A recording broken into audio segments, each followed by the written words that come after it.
देखिए हम लोग कुछ और क्वेश्चंस करें। मान लीजिए हमें एक क्वेश्चन दिया गया है y इक्वल टू 1/x-3। मान लीजिए क्वेश्चन दिया गया है ना। अब हमें इसका रेंज चाहिए। देखो ध्यान दो, जैसे अगर हमसे इसका डोमेन पूछा जाता है ना, तो इसका डोमेन क्या हो जाता बोलो, x। x होता नॉट इक्वल टू 3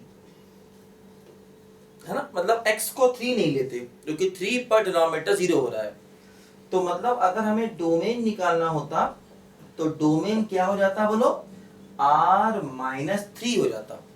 x की वैल्यू 3 नहीं लेते क्योंकि x बराबर 3 पर डिनोमिनेटर 0 हो रहा है, तो डोमेन हो जाता r-3। अब जैसे मान लो इसका हमें रेंज चाहिए, मान लो हमें इस फंक्शन का रेंज चाहिए। देखो रेंज क्या होगा, y बराबर 1/x-3।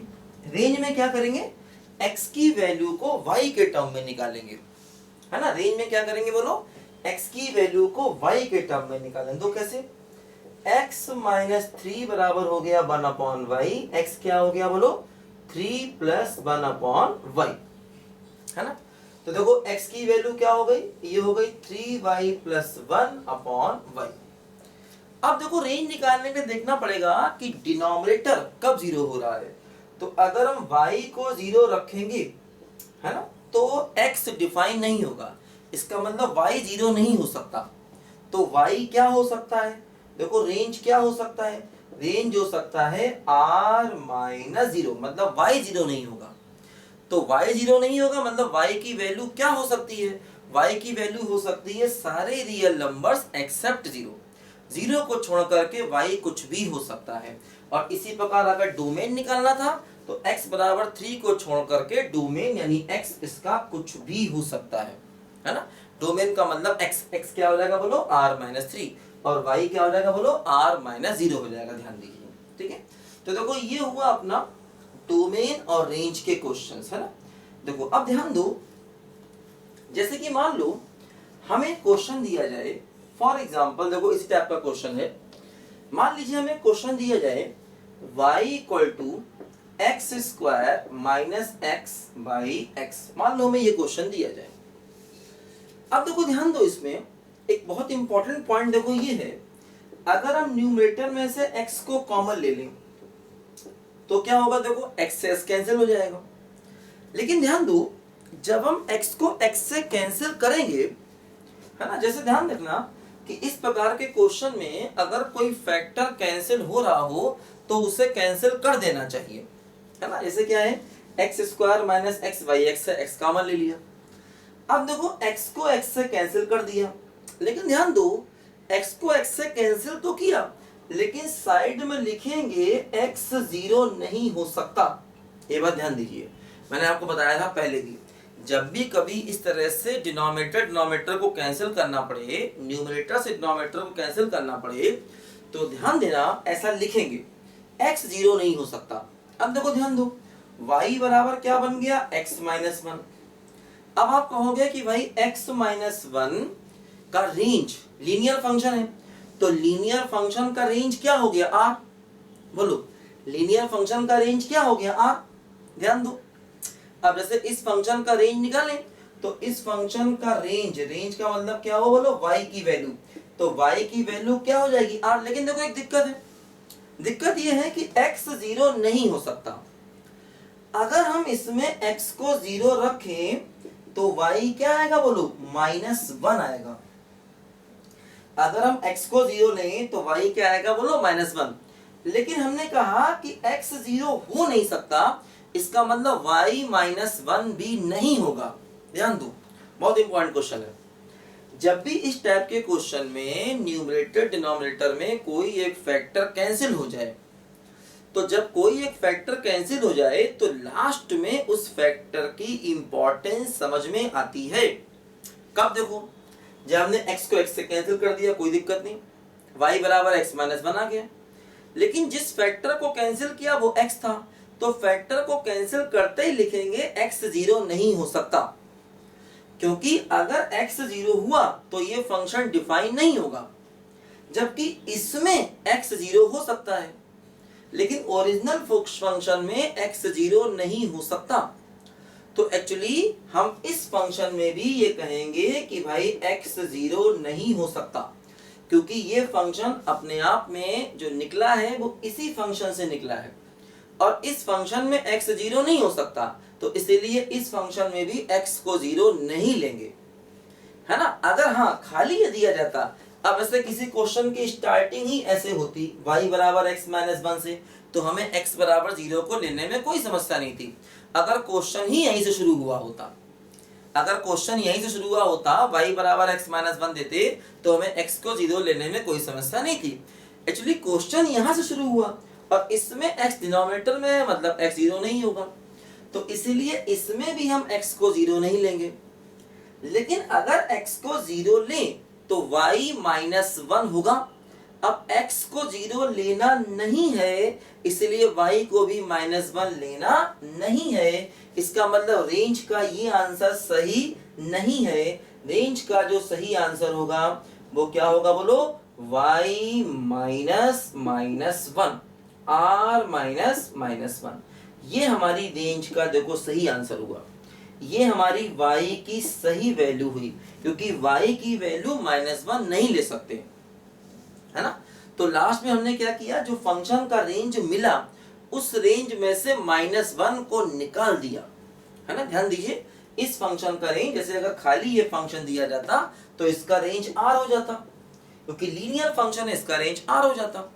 लेकिन यहाँ पर क्या हुआ कि y माइनस 1 नहीं हो सकता है, इसीलिए रेंज r नहीं लिखेंगे, बल्कि r में से माइनस 1 को निकालना पड़ेगा। ध्यान दीजिए, तो जब कभी कोई फैक्टर कैंसिल करते हैं तो इस बात का ध्यान रखते हैं। देखो एक दो एग्जांपल मैं आपको और समझाता हूँ, इस टाइप के बहुत इंपॉर्टेंट क्वेश्चन होते हैं। देखो ये सब, है ना, इन सब क्वेश्चन को करके हम लोग बहुत से कॉन्सेप्ट सीख सकते हैं। देखो ध्यान दीजिए, जैसा कि मान लो हमें क्वेश्चन दिया जाए, मान लो इस टाइप का, y बराबर x minus 1 x minus 2 upon x minus 3 और x माइनस 2। मान लो ऐसे क्वेश्चन हमको दिए जाए, है ना, और हमें इस क्वेश्चन का रेंज निकालना हो, है ना। मान लीजिए हमें इस क्वेश्चन का रेंज निकालना है। ध्यान दीजिए, अब देखो क्या होगा, इसमें एक फैक्टर कैंसिल हो रहा है, x माइनस 2।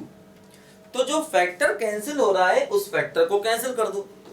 तो अगर हम x माइनस 2 को x माइनस 2 से कैंसिल कर दें तो ये ऐसे आएगा, लेकिन फैक्टर को x माइनस 2 कैंसिल किया तो हम लिखेंगे कि x माइनस 2 0 नहीं हो सकता, यानी कि x 2 नहीं हो सकता। तो यहाँ पर हम ये बात लिखेंगे कि x 2 नहीं हो सकता, क्योंकि हमने x माइनस 2 को देखो कैंसिल किया। तो जिसको कैंसिल किया x माइनस 2 को, वो 0 नहीं हो सकता, दैट मीन्स x 2 नहीं हो सकता। तो जब हम y की ये वैल्यू लिखेंगे तो साथ में लिखेंगे कि x 2 नहीं हो सकता। ध्यान देना, अब ये फंक्शन है, इस फंक्शन की रेंज को निकाल लो। कैसे निकालेंगे, देखो रेंज क्रॉस मल्टीप्लाई कर दो, y x माइनस 3 बराबर x minus 1, y x minus 3y बराबर x माइनस 1। x को एक तरफ ले आए, कॉमन ले लिया, y माइनस 1 बराबर 3y माइनस 1, है ना। x को एक तरफ ले आए, x को कॉमन ले लिया। अब देखो x की वैल्यू क्या मिल गई, x की देखो वैल्यू मिल गई है 3y minus 1 upon y minus 1। अब देखो ध्यान दो, है ना। अब देखो इसमें y1 नहीं हो सकता, y1 नहीं हो सकता, लेकिन ध्यान दो एक बात और, हम x को भी 2 नहीं ले रहे हैं, और अगर x को 2 रख दें, देखो जैसे इस फंक्शन में अगर हम x को 2 रख दें तो y क्या मिलेगा बोलो, 1 अपॉन माइनस 1, यानी y की वैल्यू क्या मिल गई बोलो, माइनस 1, है ना। तो इसका मतलब y माइनस 1 भी नहीं हो सकता, क्योंकि x को 2 लेना नहीं है। एक्चुअली हमें जब ये फंक्शन लेना है तो इसमें x को 2 नहीं लेना है। वजह साफ है, क्योंकि 2 पर डिनोमिनेटर 0 हो रहा है ना। तो इसका मतलब x को 2 नहीं ले सकते, x को 2 नहीं ले सकते, लेकिन x बराबर 2 पर जो y आया है माइनस 1 उसको भी नहीं ले सकते, क्योंकि x अगर 2 है तो y माइनस 1 है। समझो बात को ध्यान से, अगर x 2 है तो y माइनस 1 है, और 2 लेना नहीं है, इसका मतलब माइनस 1 भी y की वैल्यू नहीं लेनी। तो y को माइनस 1 भी नहीं लेंगे, और हाँ यहां से y1 नहीं होगा, तो इसका मतलब y1 भी नहीं होगा इसको देख करके, और y-1 भी नहीं होगा इसको देख करके। तो रेंज क्या हो गया बोलो? रेंज आ गया हमारा r-1, -1, ये हमारा रेंज आ गया। मतलब y की वैल्यू 1 भी नहीं लेंगे और y की वैल्यू -1 भी नहीं लेंगे, तो 1 और -1 ये दोनों वैल्यूज r में से निकालेंगे, तब हमको क्वेश्चन का रेंज मिलेगा। ध्यान दीजिए, है ना। तो इस टाइप के सवालों में जिसमें कोई एक फैक्टर ऊपर नीचे से कैंसिल होता है, इस बात का ध्यान रखना पड़ता है कि जो फैक्टर कैंसिल, एक्चुअली क्या होता है, जो फैक्टर हम कैंसिल कर देते हैं वो फैक्टर तो हट जाता है, लेकिन वो अपना लास्ट में इफेक्ट शो करता है, क्योंकि x2 नहीं होगा, हालांकि देखो x3 भी नहीं होगा, लेकिन x बराबर 3 आप रखेंगे तो y वैसे भी कुछ नहीं मिल रहा है ना। एक्चुअली अगर आप ध्यान दो, आप कहोगे कि भाई x2 नहीं हो सकता इसको देख करके, तो x3 भी नहीं हो सकता, लेकिन x बराबर 2 पर एक्चुअली y कुछ मिल रहा था तो उस y को निकाल दिया, लेकिन अगर आप x को 3 रखोगे तो y वैसे भी कुछ नहीं मिलेगा, तो जरूरत नहीं निकालने की है, क्योंकि x बराबर 3 पर y वैसे भी अनडिफाइंड हो रहा है ना। तो 3 का इफेक्ट तो यहाँ पर है, लेकिन 2 का इफेक्ट यहाँ खत्म हो रहा था, लेकिन इसका मतलब ये नहीं है कि इसको हमेशा के लिए खत्म कर देंगे। 2 के इफेक्ट को यहाँ पर हम लास्ट में शो करेंगे कि 2 का इफेक्ट क्या हो रहा है। x2 नहीं हो सकता, लेकिन अगर x को 2 रख दिया जाए तो y हो गया -1, x2 नहीं हो सकता, इसका मतलब y-1 भी नहीं हो सकता, है ना।